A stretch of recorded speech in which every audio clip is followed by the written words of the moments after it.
Welcome to the Board Game Spotlight. My name's Shimmy, and today I get to show you everything that is Dawnshade. Look at everything that is on the table and so much more. There's a battle board over here. There's this massive logbook over here. There's tons more chips and tokens and cards over here. There is so much to this game, and I have to say at the very beginning, when this showed up on my doorstep, I remember taking the lid off that massive box right there, and I remember taking it off and telling my wife, this has to be the best prototype I've ever seen for a Kickstarter. This is truly, truly impressive. From the heat transfer dice that are big and chunky to these cool player boards that have slots for you to drop in these cool heat pressed, heat transferred cogs that fit into place, from this awesome bag that comes with it, this incredible, huge, you saw this in the trailer intro, right? This massive book that is just glorious and it's incredible. Everything about this game, from the artwork to the quality of what you get, looks phenomenal. So if this is the prototype, I'm pretty impressed to see what the final product will be once it hits your doorstep. So awesome stuff. So let me tell you what Dawnshade is. And I was trying to think about this before I did the video, and the best way that I could come up with is this is an epic fantasy romp adventure. So what I mean by that is, like, you are going to be doing all kinds of things and you have no idea what is going to happen to you as the quest goes about. At the heart of the game, let me show you, is this quest board that you're going to be going around and exploring. And as you do, you will reveal a tile, and then you get to decide where you want to go. Do I want to come over here and try to get this token that's over there? Okay, yeah, let's do that. And so you decide to take your campaign that direction. And then whatever tile is revealed is going to tell you what is going to happen to you. Now, in this game, all kinds of stuff could be revealed when you go to a new quest tile, all kinds of stuff. You could go just on a journey that takes you a long ways, and then you go to a battle. Maybe you're going to have to fight someone, or you could show up at the tavern or the mercantile, or maybe you're going to send in your robots, your cog bots, to go do a battle, or maybe you're going to try to do some doubler's dice or play in a way to take your money and double it as you go along. There's all kinds of cool things that happen when you reveal these tiles. And so that's neat. But along the way, as you're doing all of these kind of different things, you're also going to be upgrading your character. So each player has this customizable board for your character. They tell you where this character is going to start, and then as the game goes along, you can actually upgrade them. And so now I have the ability, as the game goes on, maybe now I'm going to have the ability to have up to 7 attack dice. Or maybe I'm going to make my character the one that just carries all of the items. And so I have up to 8 items that I could carry. Or maybe instead I'm going to be the character that's really good at defense. And so I'm going to have a ton of defense dice as I go along. You're also able to upgrade the dice that your character rolls by upgrading their special unique dice that they have. And of course, you're going to be using the Vaki system, which Vaki is the magic elements of the game. And so as the game goes along, you're going to be trying to get these Vaki elements that you use to then power up your special abilities that you get to use in battle. Battle in this game is very reminiscent of Japanese role-playing games. And so what I mean by that is they give you this really cool bag, and you put all of the enemies that are going to be fighting in the bag and the players that are playing in that round, and you draw them out of the bag, and now you have your order of who goes when. And so based off of what is drawn, you might have the enemy goes first, and then you go next, and then the enemy goes again, or maybe the enemy goes 2 or 3 times first and then you get to go.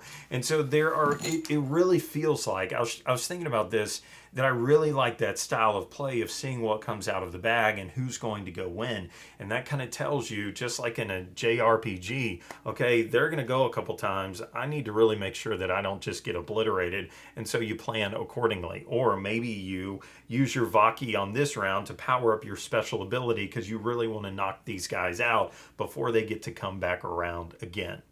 And so that's kind of how the battle system works there, because you're going to be rolling dice and doing different things based off of the characters and how you've customized them during the game.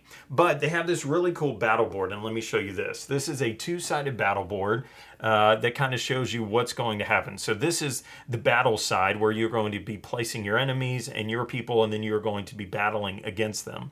And they also have along the edge of the board dice modifiers.